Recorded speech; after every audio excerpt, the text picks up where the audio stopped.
وحده لا شريك له وأشهد أن محمدا عبده ورسوله أما بعد فإن خير الحديث كتاب الله وخير الهدي هدي محمد صلى الله عليه وسلم وشر الأمور محدثاتها وكل محدثة بدعة وكل بدعة ضلالة وكل ضلالة في النار وكما قال عليه الصلاة والتسليم أعوذ بالله من الشيطان الرجيم بسم الله الرحمن الرحيم يا أيها الذين آمنوا اتقوا الله حق تقاته ولا تموتن إلا وأنتم مسلمون يا أيها الناس اتقوا ربكم الذي خلقكم من نفس واحدة وخلق منها زوجها وبث منهما رجالا كثيرا ونساء واتقوا الله الذي تساءلون به والأرحام إن الله كان عليكم رقيبا يا أيها الذين آمنوا اتقوا الله وقولوا قولا سديدا يصلح لكم أعمالكم ويغفر لكم ذنوبكم ومن يطع الله ورسوله فقد فاز فوزا عظيما وقال الله عز وجل في موضع آخر وَلِكُلِّ أُمَّةٍ جَعَلْنَا مَنْسَكًا لِيَذْكُرُوا اسْمَ اللَّهِ عَلَى مَا رَزَقَهُم مِّن بَهِيمَةِ الْأَنْعَامِ فَإِلَٰهُكُمْ إِلَٰهٌ وَاحِدٌ فَلَهُ أَسْلِمُوا وَبَشِّرِ الْمُخْبِتِينَ رَبِّ اشْرَحْ لِي صَدْرِي وَيَسِّرْ لِي أَمْرِي وَاحْلُلْ عُقْدَةً مِّن لِّسَانِي يَفْقَهُوا قَوْلِي رَبِّ زِدْنِي عِلْمًا سُبْحَانَكَ لَا عِلْمَ لَنَا إِلَّا مَا عَلَّمْتَنَا إِنَّكَ أَنتَ الْعَلِيمُ الْحَكِيمُ رب یسر ولا تعسر وتمم بالخیر۔ حاضرین جمعہ، اسلامی ماؤں بہنوں اور پیارے بچوں، ہر قسم کی بڑائی، بزرگی، شان و شوکت، عظمت و جلالت ایک اللہ وحدہ لا شریک کے لیے ہی لائق اور زیبا ہے۔ بعدہ درود و سلام ہو عموماً تمام انبیاء علیہم السلام پر، خصوصاً سارے نبیوں کے سردار حضرت محمد صلی اللہ علیہ وسلم پر، آپ کے اصحاب، تابعین اور تبع تابعین پر۔ اس مختصر سی حمد اور درود کے بعد میں نے آپ حضرات کے سامنے سورۃ الحج کی آیت نمبر 34 کو پڑھا ہے، اور انشاءاللہ اسی آیت کی روشنی میں آج کے خطبہ جمعہ میں آپ حضرات کے سامنے قربانی کی اہمیت، اس کے احکام اور آداب انشاءاللہ بیان کرنے کی کوشش کروں گا۔ دعا ہے اللہ رب العزت سے، اللہ رب العزت مجھے صحیح معنی میں ان باتوں کے تعلق سے جو میں آپ کے سامنے پیش کرنے والا ہوں حق ادا کرنے کی، اور قرآن و حدیث کی روشنی میں آپ حضرات کے سامنے باتیں بیان کرنے کی توفیق عطا کرے، ساتھ ہی ساتھ مجھ کو بھی اور آپ کو بھی اللہ تبارک و تعالیٰ ان تمام باتوں پر عمل پیرا کرے، آمین یا رب العالمین۔ حضرات، میں نے ابھی آپ حضرات کے سامنے جو آیت پڑھی ہے، اللہ تبارک و تعالیٰ اس آیت کریمہ کے اندر فرماتا ہے وَلِكُلِّ أُمَّةٍ جَعَلْنَا مَنْسَكًا، ہر امت کے لیے، یعنی چاہے یہ امت ہو اللہ کے رسول صلی اللہ علیہ وسلم کی امت یا اس سے پہلے جتنی بھی امتیں آئیں، سابقہ امتیں، سب کے لیے اللہ تبارک و تعالیٰ نے قربانی کا طریقہ مقرر کیا۔ کہنے کا مطلب یہ ہے کہ جتنی بھی سابقہ امتیں تھیں یا یہ امت، اللہ تبارک و تعالیٰ نے سب کے لیے قربانی کو مشروع قرار دیا تھا، یعنی ہر ایک کی شریعت کے اندر قربانی سنت ہو یا واجب ہو یا مؤکدہ ہو، اللہ تبارک و تعالیٰ نے سب کو یہ طریقہ کار سکھایا تھا۔ اور آگے کیا کہا؟ لِيَذْكُرُوا اسْمَ اللَّهِ عَلَى مَا رَزَقَهُمْ، یہ جو طریقہ اللہ تبارک و تعالیٰ نے مشروع کیا تھا، یہ کس پر، کون سی چیزیں اللہ کے راستے میں قربان کرنی تھی؟ لِيَذْكُرُوا اسْمَ اللَّهِ، تاکہ وہ اللہ کا نام لیں، عَلَى مَا رَزَقَهُمْ، جو اللہ نے ان کو عطا کیا ہے، مِن بَهِیمَةِ الْأَنْعَامِ، مویشی اور چوپایوں میں سے۔ دیکھیے بہت سارے جانور ہیں جو حلال ہیں، جو بالکل جائز ہیں، لیکن ان کی قربانی نہیں ہے، جیسا کہ گھوڑا ہے، جیسا کہ جنگلی گدھا ہے، اور بھی بہت سارے ایسے جانور ہیں جنگلی، ہرن ہو، لیکن اس کی قربانی نہیں ہے۔ عام طور پر جو انسان اپنے گھروں کے پاس پالتا ہے، وہ چاہے اونٹ ہو، وہ چاہے گائے ہو، وہ چاہے بکری بھیڑ ہو جس کا اللہ تبارک و تعالیٰ نے قرآن کے اندر ذکر کیا ہے، انہی کی قربانی ہے۔ تو اللہ تبارک و تعالیٰ نے ان خصوصاً جانوروں کا جو دیگر آیات کے اندر ذکر کیا ہے کہ ان کی قربانی اللہ کے راستے میں پیش کی جائے گی، تو اللہ تبارک و تعالیٰ نے کیا کہا، ہر امت کے لیے ہم نے قربانی مشروع کی تاکہ اس پر اللہ کا نام لے جو اللہ نے ان کو دیا ہے ان جانوروں کو ذبح کرتے ہوئے۔ لیکن آگے کیا کہا، فَإِلَٰهُكُمْ إِلَٰهٌ وَاحِدٌ، یہی سبق ہے قربانی کا، یہی درس ہے قربانی کا۔ قربانی ہم آوازیں لگاتے ہیں، قربانی کا اصل سبق، اصل درس کیا ہے، اللہ تبارک و تعالیٰ کی توحید کا اقرار ہے۔ اللہ کی توحید کا کیا کرنا ہے، اقرار ہے۔ قربانی کس کے لیے کی جائے گی، اللہ تبارک و تعالیٰ ہی کے لیے۔ اس کے علاوہ کسی کے نام پر قربانی جائز ہے، نظر و نیاز جائز ہے نہیں، حرام ہے، اسی کو شرک قرار دیا جاتا ہے نا۔ تو قربانی کا دراصل سبق کیا ہے، فَإِلَٰهُكُمْ إِلَٰهٌ وَاحِدٌ، یہ سمجھ جاؤ تم کہ تمہارا الہ، عبادت کا اگر کوئی حق رکھنے والا ہے، کوئی ذات ہے تو کون ہے، الہ واحد، ایک الہ، مراد اللہ رب العزت کی ذات۔ آگے کیا کہا، فَلَهُ أَسْلِمُوا، الہکم الہ واحد کہنے کے بعد اللہ تبارک و تعالیٰ نے کیا کہا، فَلَهُ أَسْلِمُوا، اسی کی اطاعت کرو۔ ماننی کس کی ہے، اللہ تبارک و تعالیٰ کی۔ کس کے حکموں پر چلنا ہے، اللہ تبارک و تعالیٰ کے۔ کس کے سامنے جھکنا ہے، اللہ کے لیے۔ کس کے مطیع اور فرمانبردار بن کر زندگی گزارنا ہے، وہ اللہ تبارک و تعالیٰ کی۔ فَلَهُ أَسْلِمُوا، لہٰذا اسی کی اطاعت کرو۔ وَبَشِّرِ الْمُخْبِتِينَ، ایک اور بات اللہ تبارک و تعالیٰ نے بیان کی، قربانی کا ایک اور سبق کیا ہے، جتنے بھی قربانی کرنے والے ہیں ان کے لیے بشارت ہے۔ کیوں؟ دراصل قربانی کرنے والے عاجزی اختیار کرنے والے ہیں، تواضع اختیار کرنے والے ہیں۔ ان کی مخبت کس کو کہتے ہیں، الگ الگ مفسرین نے الگ الگ معنی، لیکن تمام لوگوں کی جتنے بھی ان لوگوں نے معنی اور مفہوم بیان کیے ہیں، سب کا متفقہ فیصلہ یہی ہے کہ اس سے مراد عاجزی، انکساری، تواضع، اپنے آپ کو چھوٹا کرنے والا ہے۔ مخبت خبت کے معنی جھکنے کے ہیں۔ تو جو اللہ کے لیے جھک رہا ہے، اللہ کے لیے قربانی پیش کر رہا، اللہ کو راضی کرنے کے لیے عمل کر رہا ہے، لہٰذا ان کے لیے بشارت ہے۔ کس بات کی بشارت ہے، جنت کی۔ کس بات کی بشارت ہے، جنت کی۔ الغرض اس آیت کے اندر اللہ تبارک و تعالیٰ نے یہ بتا دیا کہ ہم چاہے امت محمدیہ ہو یا ہم سے پہلے جتنی بھی امتیں آئیں، سب کے لیے قربانی مشروع تھی، یہ تو معلوم ہو گیا۔ لیکن اس کی اہمیت کیا ہے، دو آیتیں بتاتا ہوں میں۔ اللہ تبارک و تعالیٰ نے کس قدر اس کو اہمیت دی ہے۔ آپ قرآن کا مطالعہ کرو گے، ہر جگہ اللہ تبارک و تعالیٰ نے نماز کے ساتھ، توحید کے ساتھ اس کا ذکر کیا ہے، صلاۃ کے ساتھ ساتھ زکوٰۃ کا، روزے کا، ہے نہیں؟ کہیں بھی آپ پڑھو گے نماز کے ساتھ روزہ، نماز کے ساتھ زکوٰۃ، نماز کے ساتھ زکوٰۃ، نماز کے ساتھ زکوٰۃ۔ لیکن دو تین مقامات ایسے ہیں جہاں اللہ تبارک و تعالیٰ نے نماز کے ساتھ اگر کسی کا ذکر کیا تو کس کا ذکر کیا ہے، قربانی کا ذکر۔ اس سے بھی معلوم ہو گیا کہ قربانی بڑی اہم ہے، اہمیت کی حامل ہے، اور اللہ تبارک و تعالیٰ کو یہ عمل بہت زیادہ پسند ہے۔ اسے اللہ تبارک و تعالیٰ نے کیا کہا، اِنَّا أَعْطَيْنَاكَ الْكَوْثَرَ، ہم نے آپ کو خیر کثیر عطا کیا ہے۔ یہ بہت بڑا طویل سبق ہے جو کوثر کا۔ اب یہاں موقع نہیں ہے، آپ جا کر دیکھ سکتے ہو، ابن کثیر کھولو، دیگر مفسرین کی تفاسیر دیکھو، لفظ کوثر اس سے مراد وہ نہر ہے جو اللہ تبارک و تعالیٰ اللہ کے رسول صلی اللہ علیہ وسلم کو عطا کرنے والا ہے، جو اتنی سفید ہے جو دودھ سے بھی زیادہ ہے، اور میٹھی اتنی ہے کہ شہد سے بھی زیادہ ہے۔ مراد وہاں پر اللہ تبارک و تعالیٰ ہر قسم کی بھلائی کس کو عطا کرنے والا ہے، اللہ کے رسول صلی اللہ علیہ وسلم کو۔ فوراً اس کے بعد اللہ تبارک و تعالیٰ نے کیا کہا، فَصَلِّ لِرَبِّكَ وَانْحَرْ، ہے نبی ہم نے آپ کو خیر کثیر عطا کیا ہے، اس لیے شکرانے کے طور پر آپ کیا کرو، اپنے رب کے لیے نماز ادا کرو۔ اور آگے کیا کہا، وَصَلِّ لِرَبِّكَ وَانْحَرْ کہا، نماز کے ذکر کے ساتھ اہمیت بتاتے ہوئے کہ آپ نہر کرو۔ وہاں نہر سے مراد کیا ہے، قربانی ہے۔ عام طور پر اونٹ کی قربانی کے لیے لفظ نہر کا استعمال ہوتا ہے، لیکن دیگر جانور کی قربانی بھی نہر ہی کے ضمن میں آتی ہے، اسی کے حکم میں آتی ہے۔ اسی لیے اگر آپ احادیث کا مطالعہ کرو گے، 10ویں تاریخ کو کیا کہتے ہیں، 9ویں تاریخ کو یوم عرفہ اور 10ویں تاریخ کو یوم النحر کہا جاتا ہے۔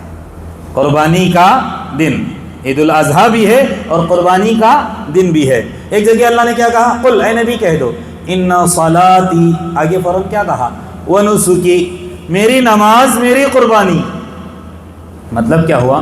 بڑی اہمیت رکھتی ہے قربانی، اللہ تبارک و تعالیٰ کے نزدیک یہ عمل بہت زیادہ پسند ہے۔ لیکن یہ جو جملے آ رہے ہیں ان صلاتی ونسکی، تاکید کے ساتھ، میری نماز ہوں، بے شک میری نماز میری قربانی، میرا جینا میرا مرنا، یہ بھی کس کے لیے ہے؟ الہکم الہ واحد کے لیے ہے، للہ رب العالمین۔ ہاں، کوئی بھی عمل جو اللہ نے کرنے کے لیے کہا ہے وہ خالص کسی لیے ہونا چاہیے، اللہ تعالیٰ، اس لیے وما امروا الا لیعبدوا اللہ مخلصین لہ الدین، خالص، ہاں پیور ہونا چاہیے ہماری عبادت، کس کے لیے؟ اللہ تبارک و تعالیٰ کے لیے۔ اچھا، یہ تو میں نے آیات کی روشنی میں بتا دیا کہ قربانی کس قدر اہمیت کی حامل ہے، لیکن اللہ کے رسول صلی اللہ علیہ وسلم بھی بہت زیادہ معلومات والے نہیں تھے۔ کبھی کبھی اللہ کے رسول صلی اللہ علیہ وسلم پر ایسے بھی دن آتے تھے کہ سوائے کھجور اور پانی کے اور کوئی چیز دستیاب ہی نہیں ہوتی تھی۔ پانی پر اللہ کے رسول صلی اللہ علیہ وسلم نے کئی دن گزارے ہیں، کھجور بھی میسر نہیں آتی تھی۔ لیکن آپ اگر مطالعہ کرو گے، پڑھو گے سیرت اللہ کے رسول صلی اللہ علیہ وسلم کی، ہر سال اللہ کے رسول صلی اللہ علیہ وسلم 2 بکرے چتکبرے کیا کرتے تھے؟ اللہ کے راستے میں قربان کرتے تھے۔ اور ایک سال ذرا اہمیت جانو، اللہ نے دیا ہے، متوسط طبقے کا بھی انسان ہے، اس کو بھی قربانی کرنا چاہیے۔ ہاں، ہم موبائل خراب ہو جاتا ہے 25-50 ہزار کا ایک جھٹکے میں کیا کرتے ہیں؟ لے لیتے ہیں۔ کسی ہوٹل میں کھانے کے لیے جاتے ہیں، آسانی سے 5,000 3,000 اڑا کر چلے آتے ہیں۔ جب قربانی کے ایام آتے ہیں تو کہتے ہیں ہمارے پاس اتنی استعداد نہیں ہے۔ پتہ نہیں ہماری استعداد کہاں چلی جاتی ہے۔ اللہ تبارک و تعالیٰ مجھے بھی آپ کو بھی توفیق عطا کرے، کیونکہ اہمیت اس قدر ہے۔ اللہ کے رسول صلی اللہ علیہ وسلم، میں نے ابھی کہا کہ ایسے بھی دن گزرتے تھے کہ کھانے کو کچھ دستیاب نہ ہوتا تھا، میسر نہ آتا تھا، پھر بھی اللہ کے رسول قربانی کرتے تھے۔ ایک سال تو حد کر دی۔ اللہ کے رسول صلی اللہ علیہ وسلم نے بتائیے، اللہ کے رسول نے ایک سال کیا کہا؟ دیکھیے یہ اہمیت معلوم ہوگی۔ ایک سال اللہ کے رسول نے ایک جانور، ایک بکرا اللہ کے راستے میں قربان کیا، اور وہ صرف جو جانور قربان کیا نا، یہ خصوصیت اللہ کے رسول کے لیے ہے، میرے لیے، آپ کے لیے اور کسی علامہ کے لیے نہیں ہے۔ یہ اللہ کے رسول کے لیے خاص ہے۔ وہ اللہ کے رسول نے جانور کس کے لیے ذبح کیا؟ اپنی طرف سے بھی اور اپنی امت کی طرف سے بھی۔ اور وہ حضرات کہ اگر جن کو ساری زندگی استعداد ہی نہ ہو، صلاحیت ہی میسر نہ آئے، وہ چاہے اللہ کے رسول صلی اللہ علیہ وسلم کے زمانے کا ہو یا قیامت تک آنے والا انسان کیوں نہ ہو، اگر ساری زندگی اس کی کس کے اندر؟ محتاجی کے اندر، تنگدستی کے اندر، کھانے کو کچھ میسر نہ آئے، قربانی نہ کر سکے، وہ بھی انسان خالی نہ جائے اس دنیا سے، اس کی طرف سے اللہ کے وسلم نے کیا کیا ہے؟ قربانی ادا کی ہے۔ اور حدیث کیا ہے؟ اللہ کے وسلم نے جانور ذبح کرتے ہوئے کہا، اللہم ھذا عنی، یہ جانور میری طرف سے، وعمن لم یضحی من امتی، اور میری امت کا وہ انسان جس کو طاقت قربانی کرنے کی نہیں ہے رب، اس کی طرف سے بھی میں یہ جانور کیا کر رہا ہوں؟ تیرے راستے میں قربان کر رہا ہوں۔ اندازہ لگائیے، اللہ کے رسول صلی اللہ علیہ وسلم نے اپنی طرف سے، اور ہم لوگوں سے اتنی محبت ہے، قیامت تک آنے والی انسانیت کو سامنے رکھتے ہوئے ایک جانور، یہ خصوصیت شروع میں نے بتا دیا، یہ اللہ کے رسول صلی اللہ علیہ وسلم کے لیے قربان کر دیا۔ اور تو اور جب آخری سال تھا اللہ کے رسول صلی اللہ علیہ وسلم کے اس دنیا سے رخصت ہونے کا، حجۃ الوداع کا موقع تھا، تو اس سال اللہ کے رسول صلی اللہ علیہ وسلم نے کتنے جانور ذبح کیے؟ حضرت علی رضی اللہ عنہ کے ساتھ مل کر کتنے جانور قربان کیے؟ 100 اونٹ۔ کتنے؟ 100 اونٹ اللہ کے رسول صلی اللہ علیہ وسلم نے اللہ کے راستے میں قربان کیے۔ اور اس 100 اونٹ کے اندر 63 اونٹ آپ نے اپنے ہاتھوں سے ذبح کیا، اور 37 جو جانور تھے اس کو کس نے ذبح کیا؟ حضرت علی رضی اللہ عنہ نے۔ علامہ قیم رحمہ اللہ اس کی تشریح کرتے ہوئے فرماتے ہیں، اللہ کے رسول صلی اللہ علیہ وسلم نے 63 جو جانور کیوں ذبح کی، اس میں حکمت یہ تھی کہ اللہ کے رسول صلی اللہ علیہ وسلم کی عمر کتنی تھی؟ 63 سال تھی، اور یہ بتانے کے لیے اشارہ کرتے ہوئے کہ بس اس کے بعد پھر میں تمہارے بیچ میں رہنے والا نہیں ہوں، میں اس دنیا سے رخصت ہونے والا ہوں، اس لیے آپ صلی اللہ علیہ وسلم نے کتنے؟ 63 جانور ذبح کیے۔ لیکن ذرا جانیے، جب اللہ کے رسول صلی اللہ علیہ وسلم وہ جانور ذبح کر رہے تھے نا، تو جانور آپس میں لڑ رہے تھے۔ کس بات کے لیے؟ کس بات کے لیے؟ تاکہ میں اللہ کے رسول صلی اللہ علیہ وسلم کے مبارک ہاتھ سے قربان ہو جاؤں. پہلے اللہ مجھے ذبح کرے، پہلے اللہ مجھے ذبح. ایک تو اللہ کے راستے میں قربان ہونے کے لیے وہ بے چین تھے، دوسرے کس کے ہاتھوں ذبح ہونے جا رہے ہیں؟ حضرت محمد صلی اللہ علیہ وسلم. حدیث کے الفاظ ہیں، جب اللہ کے رسول صلی اللہ علیہ وسلم کے سامنے جانور پیش کیے گئے، فَتَفِقْنَ يَسْتَلِفْنَ إِلَيْهِ مِنْ أَيَّتِهِنَّ يَبْدَأُ. وہ جانور آگے پیچھے جا رہے ہیں کہ ہم میں سے کس کو اللہ کے رسول صلی اللہ علیہ وسلم پہلے ذبح کریں گے، کس سے ابتدا کریں گے. منافست، آپس میں جھگڑا ہو رہا تھا. اندازہ لگائیے کہ اللہ کے رسول صلی اللہ علیہ وسلم نے آخری سال اتنے سارے جانور ذبح کیے، اور وہ جانور بھی ایسے تھے کہ اللہ کے رسول صلی اللہ علیہ وسلم کے ہاتھوں قربان ہونے کے لیے بے چین اور بے تاب تھے. اس سے اہمیت مجھ کو اور آپ کو اس قربانی کی معلوم ہو گئی. اب میں آپ کو بتاتا ہوں چند احکام اور آداب کے تعلق سے. سب سے پہلے جانیے کہ قربانی کا حکم ہے کیا. بعض لوگ کہتے ہیں کہ واجب ہے، بعض لوگ کہتے ہیں کہ سنت ہے، بعض لوگ کہتے ہیں کہ سنت مؤکدہ ہے. الغرض اس امام کے پاس، اس امام کے پاس، ان کے نزدیک، ان کے نزدیک الگ الگ اختلافات ہیں، لیکن میں آپ کو اللہ کے رسول صلی اللہ علیہ وسلم کی حدیثیں پڑھ کر بتا دیتا ہوں کہ اس کا حکم کیا ہے. بات واضح ہو جائے گی. بات دراصل یہ ہے کہ قربانی سنت مؤکدہ ہے. قربانی کیا ہے؟ سنت مؤکدہ. واجب اور کوئی یہ فریضہ والا عمل نہیں ہے. کیوں؟ ذرا سنیے. حضرت ابوبکر رضی اللہ عنہ، حضرت عمر رضی اللہ عنہ، یہ کون ہیں؟ خلفائے راشدہ میں سے ہے کہ نہیں؟ اللہ کے رسول صلی اللہ علیہ وسلم کے بعد ان کو خلافت ملی تھی اور بہت ہی جلیل القدر صحابہ میں ان کا شمار ہوتا ہے. اس کے علاوہ حضرت ابو مسعود اور بھی دیگر صحابہ، خصوصاً یہ لوگ کیا کرتے تھے پتہ ہے؟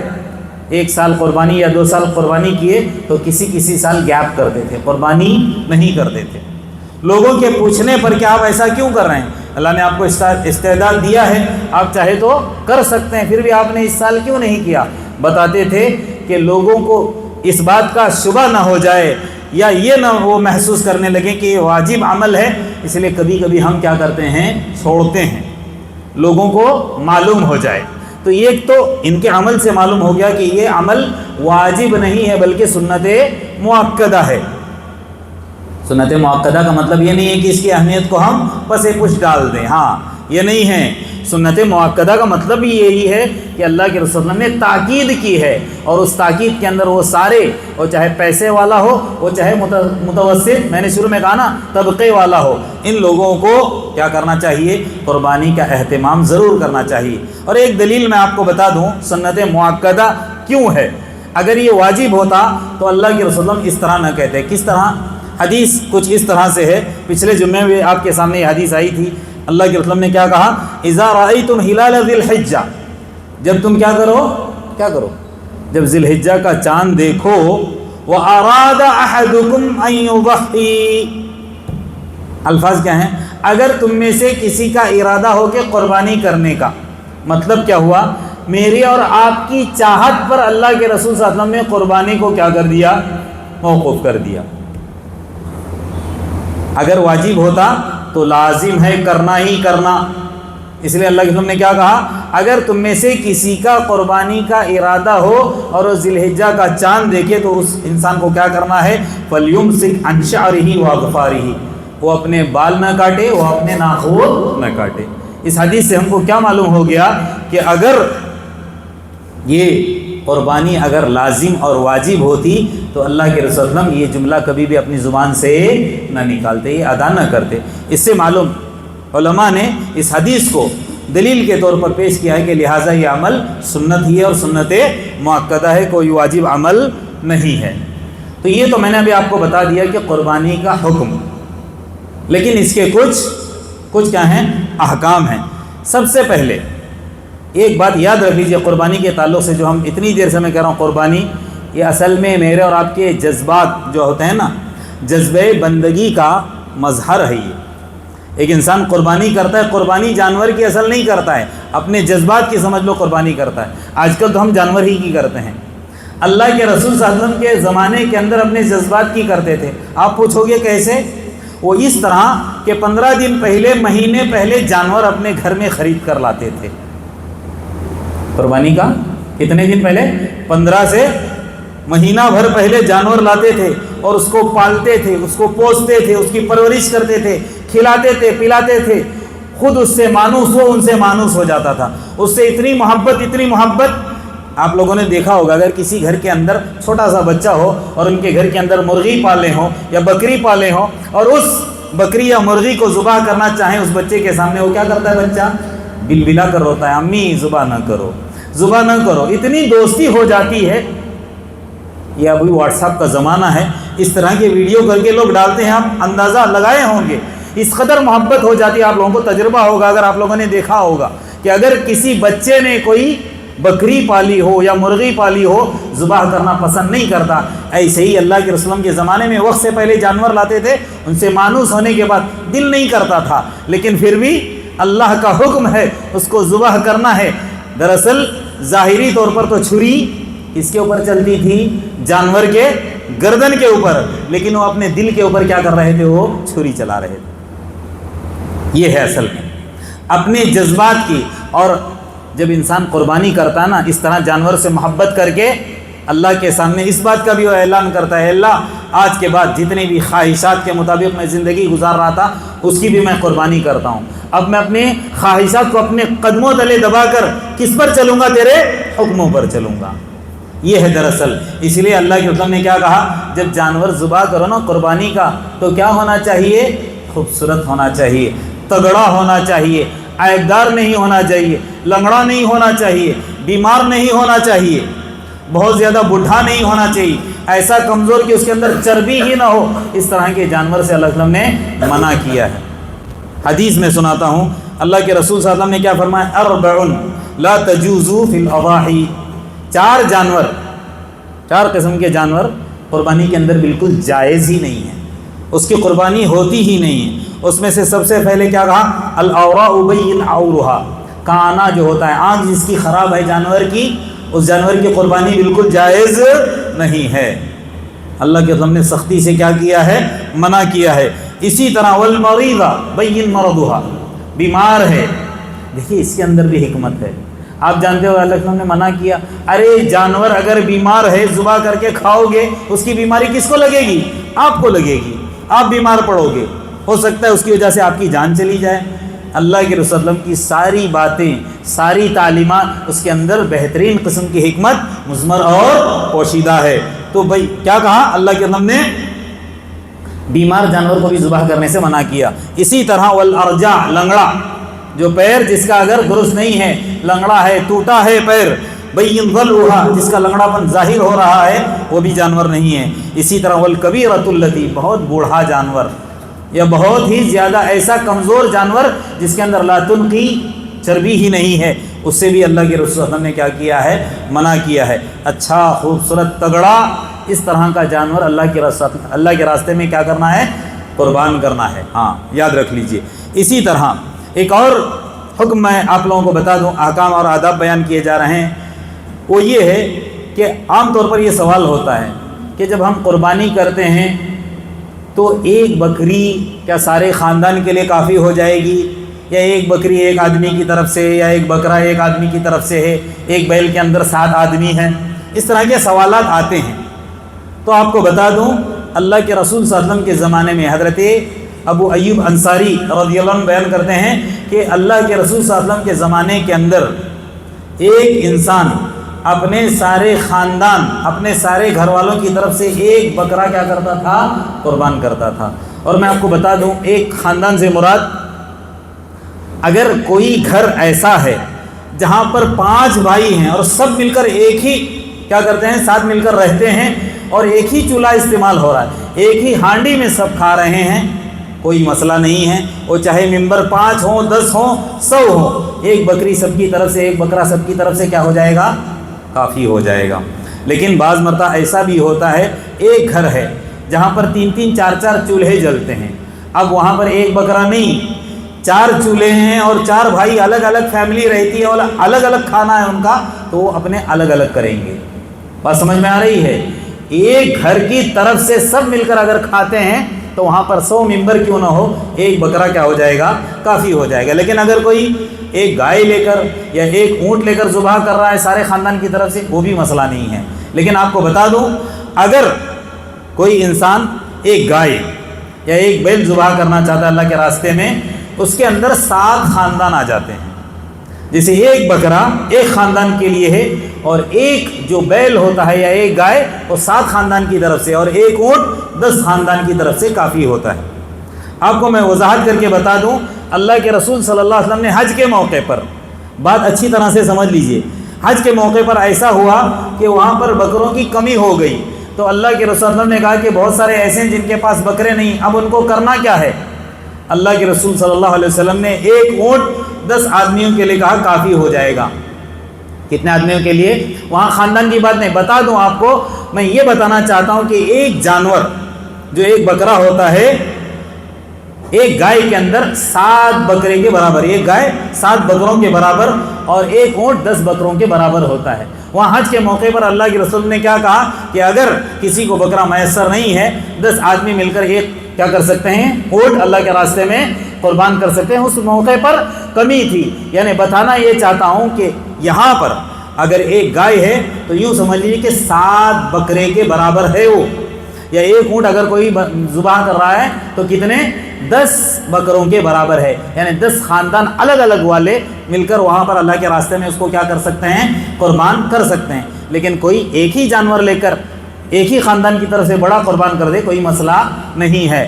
لیکن یہ مت سمجھنا کہ اس کے اندر 7 آدمی ہیں، جیسے عام طور پر یہاں پر ہوتا ہے، ایک گائے لاتے ہیں اور 7 آدمیوں کے گھر کے الگ الگ افراد کے نام لکھتے ہیں، اور وہ پرچی لکھ کر ذبح کرتے وقت کیا کرتے ہیں؟ جو گڑھا کھودتے ہیں اس کے اندر ڈال. یہ سب غلط چیز ہے، نہیں ہے ایسا کوئی لکھنا پرچی، پھر اس کے بعد وہ پرچی گڑھے کے اندر ڈالنا، یہ سب کوئی چیز نہیں ہے.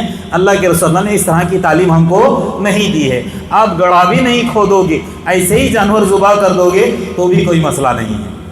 بات سمجھ میں آ رہی ہے؟ تو ایک بکرا ایک سارے خاندان اور سارے گھر والوں کی طرف سے ہو جائے گا. اور اگر الگ الگ 7 خاندان ہیں تو ایک بڑا جانور، یعنی اگر بیل لا رہے ہیں، گائے لا رہے ہیں تو 7 خاندان کی طرف سے، اگر اونٹ لا رہے ہیں تو 10 خاندان آرام سے آ جاتے ہیں.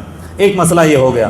دوسرا کیا ہے آپ لوگوں کو بتا دوں، اللہ کے رسول صلی اللہ علیہ وسلم نے جانور کتنی عمر والا کیسا ہونا چاہیے، اگر کوئی چھوٹا سا بکرا بچڑا اٹھا کر لائے جس کی عمر ہی نہیں ہوئی اور ذبح کر دیا، یہ بھی نہیں ہے. کیونکہ شریعت کے اندر سب کے ساتھ نرمی اور سب کے ساتھ رحم کا معاملہ یہ سکھایا گیا ہے. اس لیے اللہ کے رسول نے کیا فرمایا؟ لا تذبحوا الا مسنہ. کیسا جانور ہونا چاہیے اللہ کے راستے میں قربانی کرنے کے لیے؟ مسنہ. مسنہ کس کو کہتے ہیں؟ دتا ہوا، یعنی ایسا جانور جس کے دودھ کے دانت گرنے کے بعد نئے دانت آ جاتے ہیں، وہ جانور اللہ کے راستے میں کیا کرنا چاہیے؟ آپ کو قربان کرنا چاہیے. اس کے لیے اللہ کے رسول نے کیا فرمایا؟ بکرا جو ہوتا ہے نا، بکرا یا دمبا ہوتا ہے، بھیڑ، وہ 1 سال کے اندر اس کے دودھ کے دانت گر کر نئے دانت آ جاتے ہیں. اور گائے کے معاملے میں اللہ کے رسول نے فرمایا 2 سال ہونا چاہیے. اور جب اونٹ کا معاملہ کہا تو 5 سال کہا. جب تک 5 سال کا اونٹ نہیں ہے، اس سے بڑے آپ 6 سال 7 سال 8 سال 10 سال جیسا بھی ذبح کرو، 5 سال سے کم عمر کا اونٹ نہیں ہونا چاہیے. 2 سال سے کم کا گائے یا بیل اللہ کے راستے میں قربان نہیں کرنا چاہیے. اور پھر 1 سال سے کم عمر کا بکرا یا بھیڑ نہیں کرنا چاہیے. اللہ کے رسول نے یہی کہا ہے. مسنہ کا مطلب یہی ہے. اچھا، ایک اور مسئلہ ہے، اور خصوصاً یہ شروع ہو جاتا ہے میت کی طرف سے قربانی کا مسئلہ. آپ لوگوں نے بہت سنا ہوگا، بہت ساری کلپیں آتی رہتی ہیں. بھئی انسان کو قربانی کے موقع پر میت یاد آ جاتی ہے. آپ کو میں بتا دوں، میت کی طرف سے اللہ کے راستے میں کچھ دینا ہی ہے، صدقہ خیرات کرو. اس کے نام پر آپ پیسے دے دو، اس کے نام پر مسافر خانے بنا دو. صدقہ جاریہ ہی تو ہے نا. ایک انسان جب چلا جاتا ہے تو اس کو پہنچنے والی چیزیں کیا ہوتی ہیں؟ ایک تو صدقہ جاریہ ہے، ایک تو علم نافع ہے، اور تیسرے ایک ایسی اولاد اپنے پیچھے چھوڑ کر جا رہا ہے جس کی صحیح تربیت کیا ہے، وہ دعا کرے گا تو اس کی دعا کی وجہ سے اللہ تبارک و تعالیٰ اس کی آخرت سنوارتا رہے گا. ایسے ہی اگر آپ کو آپ کے ماں باپ یا رشتہ دار اس دنیا سے گئے تو ان کی طرف سے صدقہ کرو. رہی بات قربانی کی، جہاں قربانی کے ایام آ جاتے ہیں تو ایک جانور مرحوم کے نام پر اور وہ ذبح کر دیتے ہیں، ہاں مرحوم کی قربانی ہو گئی. اللہ کے رسول صلی اللہ علیہ وسلم نے آپ کی زندگی کے اندر آپ کے اولاد کا بھی انتقال ہو گیا، آپ کی بیویوں کا بھی انتقال ہو گیا، آپ کے چچاؤں کا بھی انتقال ہو گیا، کبھی بھی اللہ کے نبی نے ان کی طرف سے کوئی قربانی الگ سے جانور کی نہیں دی. کوئی بھی حدیث نہیں ملتی. پھر بھی آپ مطالعہ کرو، علماء کرام سے پوچھو گے تو معلوم ہو جائے گا اللہ کے رسول نے کبھی بھی کسی میت کی طرف سے خصوصی قربانی نہیں دی. اب علماء نے یہاں پر الگ الگ باتیں لکھی ہیں. کوئی یہ کہتے ہیں کہ میت کی طرف سے اگر قربانی دینا ہی ہے، اگر آپ جانور ذبح کیے تو سارا کا سارا کیا کر دو، صدقہ کر دو، تو وہ تو صدقے کے ہی ضمن میں چلا جاتا ہے. تو اس طرح نہ کریں، احتیاط کرے ہی اچھا ہے.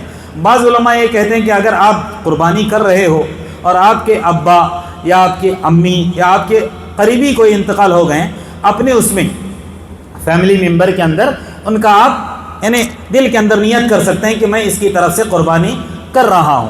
لیکن کہنے کا مطلب یہ ہے کہ خصوصاً میت کی طرف سے کوئی خاص قربانی ہے ہی نہیں ہے. مزید آپ انشاءاللہ اس کے بارے میں دیکھ سکتے ہو، علماء کے بیانات سن سکتے ہو اور بھی تحقیق کر لو. ورنہ کوئی بھی اب تک بہت سارے میں نے سنے بھی علماء کرام کی باتیں اور دیکھا بھی، جانچا بھی، پرکھا بھی، کہیں بھی کوئی حدیث نہیں ملی کہ خصوصاً ایک جانور قربانی میت کی طرف سے ہو. اس طرح کی کوئی دلیل نہیں ملتی ہے. اسی طرح قربانی کے وقت کا تعلق یہ بھی معلوم ہونا چاہیے. قربانی کا وقت کب سے کب تک ہے، کب قربانی کرنا ہے؟ عید کی نماز کے بعد سے لے کر، یاد رکھ لیجئے 10 تاریخ کو جب عید کی نماز ہو جائے تب قربانی کا وقت کیا ہو جاتا ہے، شروع ہو جاتا ہے. اللہ کے رسول کے زمانے کے اندر کسی صحابی نے مارے ڈر کے کہ نماز پڑھ کے آنے تک وقت بہت زیادہ ہو جائے گا، جانور کیا کر دیا، انہوں نے ذبح کر دیا. اب یہ بات اللہ کے رسول کی خدمت میں آ گئی تو اللہ کے رسول نے کہا کہ تم نے جو نماز سے پہلے جانور ذبح کیا ہے یہ تو ایک عام ہو گیا، اس کا قربانی یہ تمہاری اللہ کے راستے میں جو دی گئی ہے وہ قربانی مانی نہیں جائے گی. اللہ تبارک و تعالیٰ اس کو قبول نہیں کرے گا، یہ تو ایک عام جانور ہو گیا. تو انہوں نے اللہ کے رسول سے سوال کیا، اللہ کے رسول اب میں کروں کیا؟ میرے پاس ابھی کوئی بڑا جانور ہے نہیں کہ 1 سال کا بکرا ہو یا 2 سال کا گائے ہو یا بیل ہو یا 5 سال کا کوئی جانور. اب میرے پاس ہے چھوٹا سا ایک بچڑا ہے 7-8 مہینے کا، کیا میں اس کو ذبح کر دوں؟ کیونکہ آپ کہہ رہے ہیں کہ میری قربانی نہیں ہوئی ہے. تو اللہ کے رسول نے ان کو اجازت دے دی اور کہا کہ آج صرف تیرے لیے خاص ہے، کیونکہ تو لا علمی میں اپنا جانور پہلے ذبح کر گیا، اسی لیے یہ چھوٹا سا جانور تو ذبح کر لے، اللہ تبارک و تعالیٰ تیری قربانی کیا کرے گا، قبول کرے گا. کہنا یہ چاہتا ہوں نماز کے بعد قربانی کا وقت کیا ہوتا ہے، شروع ہوتا ہے. لیکن کب تک؟ 10ویں تاریخ میں عید کی نماز کے بعد سے لے کر 11, 12, 13 کی شام تک یعنی مغرب تک، سورج غروب ہونے تک آپ کے پاس کیا ہوتا ہے، وقت ہوتا ہے 13 کی شام تک. اس سے کیا معلوم ہو گیا مجھ کو آپ کو؟ 4 دن ہیں قربانی کے. کتنے دن ہیں؟ 4 دن ہیں. 10, 11, 12, 13 کی شام تک کیا کر سکتے ہیں ہم اللہ کے راستے میں. لیکن افضل اگر آپ دیکھو گے تو پہلا دن ہے، پہلے دن قربانی کرے، اچھا ہے. تو ایک تو وقت معلوم ہو گیا. اچھا ایک اور مسئلہ ہے اور یہاں پر بھی لوگ بہت زیادہ اہتمام کرتے ہیں قربانی کے گوشت کی تقسیم کے تعلق سے. قربانی جب جانور ذبح کرتے ہیں تو ہر کوئی یہ سوال لے کر آتا ہے کتنے حصے کریں، کتنے حصے کریں. 3 حصے کرنا ہے کیا؟ لیول کرنا ہے. 100 کلو کا ہو گیا تو بالکل 33.3 ایسا، کوئی ہڈی زیادہ نہ ہو، کوئی یہ نہ ہو، اتنا غربا کا، اتنا ہمارا اور اتنا رشتہ داروں کا. ایسا کوئی بھی مسئلہ ہے ہی نہیں. اگر آپ نے جانور ذبح کیا چھوٹا سا، آپ کو ضرورت ہے سارا جانور کھا جاؤ، کوئی اعتراض نہیں ہے. آپ کے پاس بھرپور ہے، آپ کی ڈیپ فریزر بھرا ہوا ہے، آپ کے رشتہ دار بھی مالدار ہیں، سارا جانور آپ غربا کو دے دو، کوئی اعتراض نہیں ہے. اگر آپ نے جانور ذبح کیا ہے، غربا بھی ایسے ہیں کہ بھرپور ان کے گھروں میں چلتا رہتا ہے معاملہ، آپ کے پاس بھی ہے، لیکن آپ کے متعلقین ایسے ہیں کہ ان کی طرف کوئی دیکھتا ہی نہیں ہے، سارا جانور آپ اپنے رشتہ داروں کو دے دو، کوئی مسئلہ نہیں ہے. اتنا ہی دینا اتنا ہی دینا ایسا نہیں ہے. ہاں البتہ جب ہم جانور ذبح کریں قرآن کیا کہتا ہے؟ فَكُلُوا مِنْهَا وَأَطْعِمُوا الْقَانِعَ وَالْمُعْتَرَ. تم بھی کھاؤ اور جو ضرورت مند ہوتے ہیں ان کو بھی کیا کر لو، کھلاؤ. اگر ہم یہاں سروے کریں گے، اپنی بستی ہو یا اطراف میں بھٹکل ہو، منکی ہو، یہاں پر حالت ایسی ہوتی ہے ذبح کرنے والے کے گھر میں کم اور جن کے گھر میں ذبح نہیں ہوتا ان کے ساروں کے فریج بھر جاتے ہیں.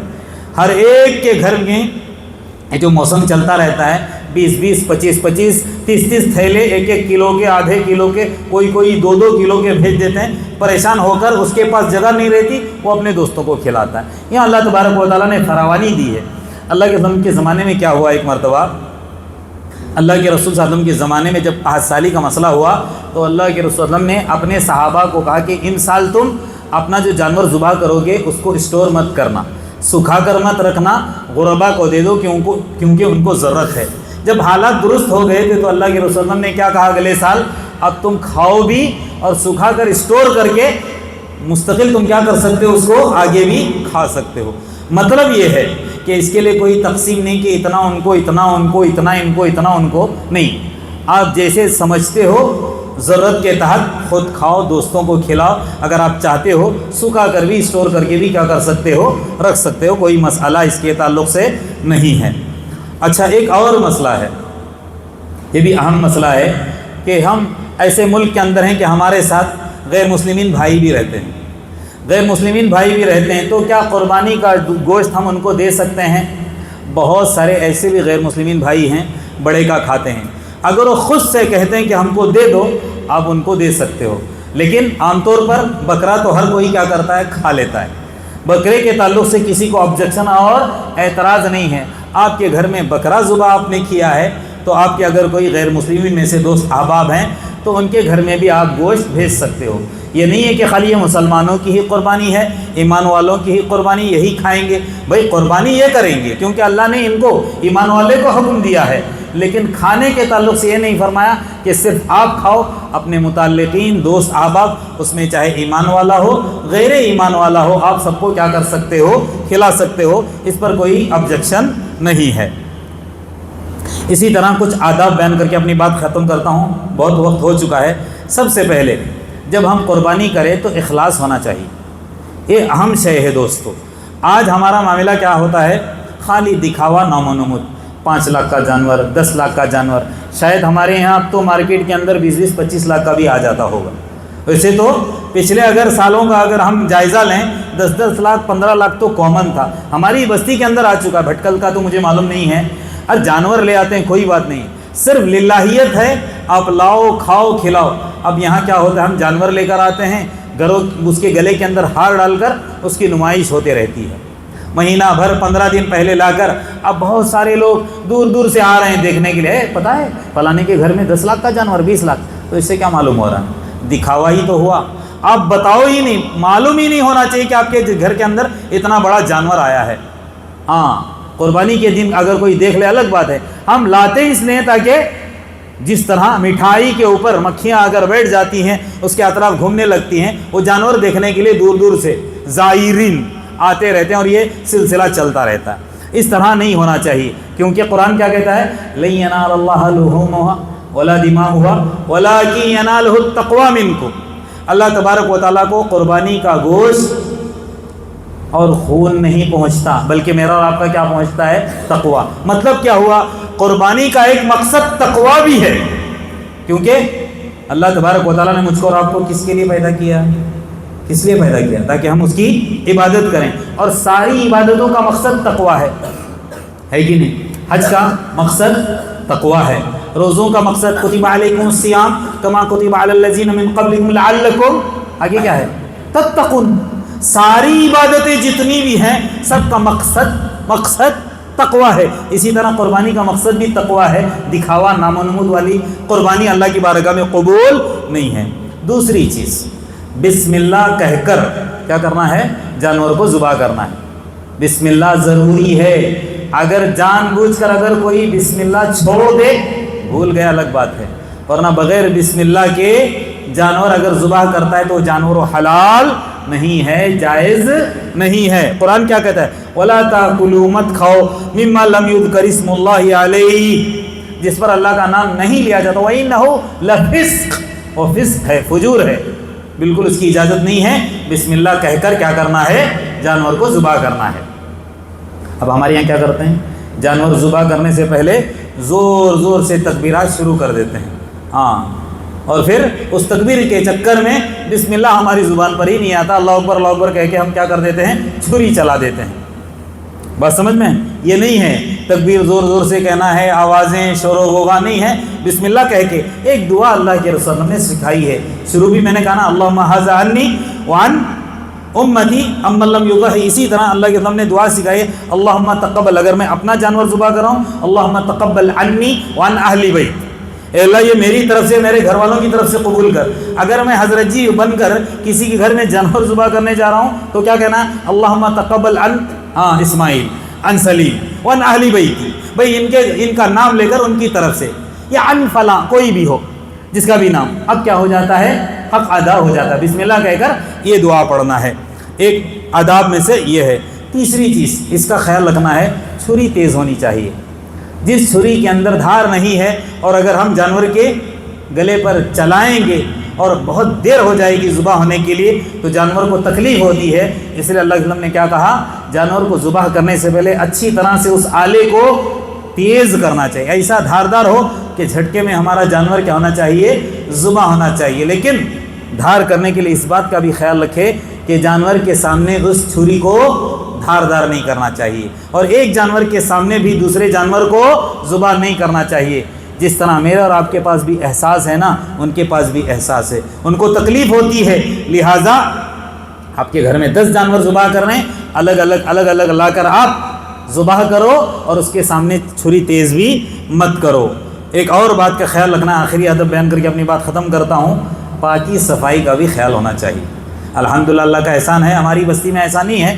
شہروں کے اندر عام طور پر ہوتا ہے، سڑکوں کے اوپر، بازاروں کے اندر جہاں دیکھتے ہیں دکھاوے کے لیے ذبح ہوتا ہے، یہاں گندگی پڑی ہے، وہاں خون پڑا ہے، اس طرح کا بالکل معاملہ نہ ہو۔ اسلام کس بات کی تعلیم دیتا ہے؟ پاکی اور صفائی کی۔ وَثِيَابَكَ فَطَهِّرْ، اللہ تبارک و تعالیٰ نے سورہ مدثر کے اندر کیا کہا؟ یا ایھا المدثر قم فانذر وربک فکبر وثیابک فطہر۔ اسی طرح الطہور شطر الایمان، پاکی آدھا ایمان ہے، پاکی صفائی کا خیال رکھنا چاہیے۔ ہماری وجہ سے کسی کو تکلیف نہیں ہونا چاہیے کہ ہمارے یہاں کی گندگی پڑوس میں چلی جائے، خون چلا جائے، یا کچھ وہاں ان کے گھر کے اندر گرے، یا اطراف والوں کو بدبو آئے۔ اس بات کا خیال رکھنا چاہیے۔ قربانی کرنے کے بعد اچھی طرح سے صاف کر کے اس گندگی کو جہاں پر وہ لے جانے کے لیے آتے ہیں ان کے حوالے کر دیں۔ بالکل اس بات کا، یہ تو میں قربانی کے تعلق سے کہا، عام طور پر بھی جو جانور پالتے ہیں نا، ان سے بھی میری گزارش ہے، گھروں کے پاس جانور لاتے ہیں اور احتیاط نہیں کرتے ہیں، پڑوس والے پریشان رہتے ہیں، 2 4 جانور لا کر باندھتے رہتے ہیں بیچ بستی کے اندر، اور پھر اس کے بعد اتنی گندگی، ان کی سڑان کے اڑوس پڑوس والے پریشان رہتے ہیں۔ یہ بھی بہت نقصان دہ والی بات ہے کہ ہماری وجہ سے کسی کو تکلیف نہیں ہونی چاہیے۔ انسان کب یہاں سے رخصت ہو جائے، اللہ کی بارگاہ میں پہنچے، اگر جاتے ہوئے اگر بندوں کے حق کی تلفی کر کے چلے جائیں گے تو کل کو اللہ تبارک و تعالی ہماری باز پرس کرے گا۔ تو اس معاملے میں بہت زیادہ احتیاط برتنے کی ضرورت ہے۔ اس کے علاوہ 2 4 آداب میں عید کے تعلق سے بتا دوں، یہ خیال رکھنا چاہیے۔ ابھی 2 4 دنوں کے بعد انشاءاللہ عید آنے والی ہے، غالباً جمعرات کے دن ہے، 5 دن باقی ہیں۔ جب عید کا دن ہو تو نہا دھو کر عید کی نماز کے لیے جاتے وقت نہا دھو کر اچھے کپڑے پہن کر، اللہ کے رسول ہوں یا آپ کے صحابہ ہو، اپنے جو عمدہ کپڑے ہوتے تھے نہا دھو کر عمدہ کپڑے پہن کر جاتے تھے، عطر لگا کر جاتے تھے، اور جاتے ہوئے ہمیشہ گونگے بن کر نہیں جانا ہے۔ کیسے جانا ہے؟ اللہ کی تکبیر، اللہ کی بڑائی، اللہ اکبر، زور زور سے۔ آپ کوئی کچھ بھی کہے، ہاں آپ جا رہے ہو تکبیر کہتے ہوئے، عید الفطر کے موقع پر صرف جاتے ہوئے آتے ہوئے تکبیر ختم ہو جاتی ہے، لیکن یہ ایام کیا ہیں؟ بالکل تکبیر کے ایام ہیں۔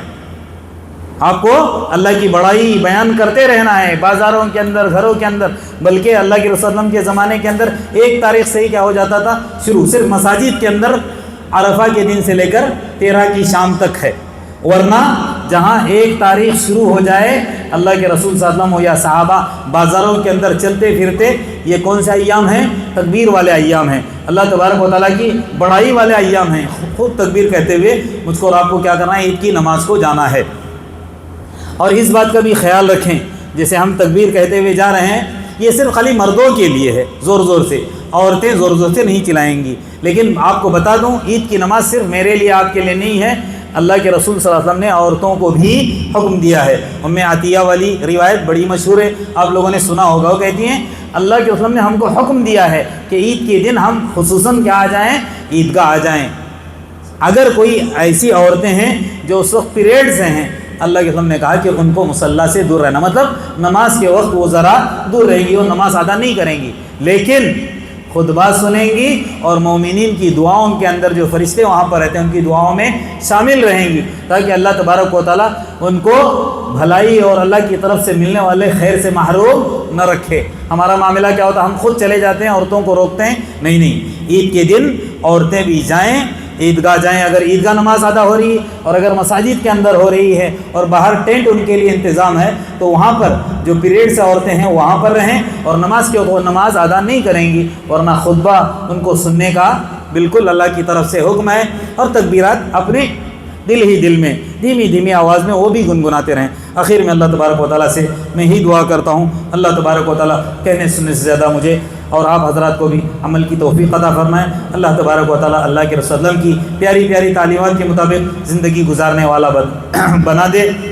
اللہ تبارک و تعالیٰ مجھ کو اور آپ کو ہر طرح کی بدعات سے، خرافات سے، شرک عقائد سے محفوظ رکھے، آمین۔ وآخر دعوانا الحمدللہ رب العالمین۔ بارک اللہ لی ولکم فی القرآن العظیم ونفعنی وإیاکم بما فیہ من الآیات والذکر الحکیم۔ اقول قولی ھذا واستغفر اللہ لی ولکم ولسائر المسلمین من کل ذنب فاستغفروہ انہ هو الغفور الرحیم۔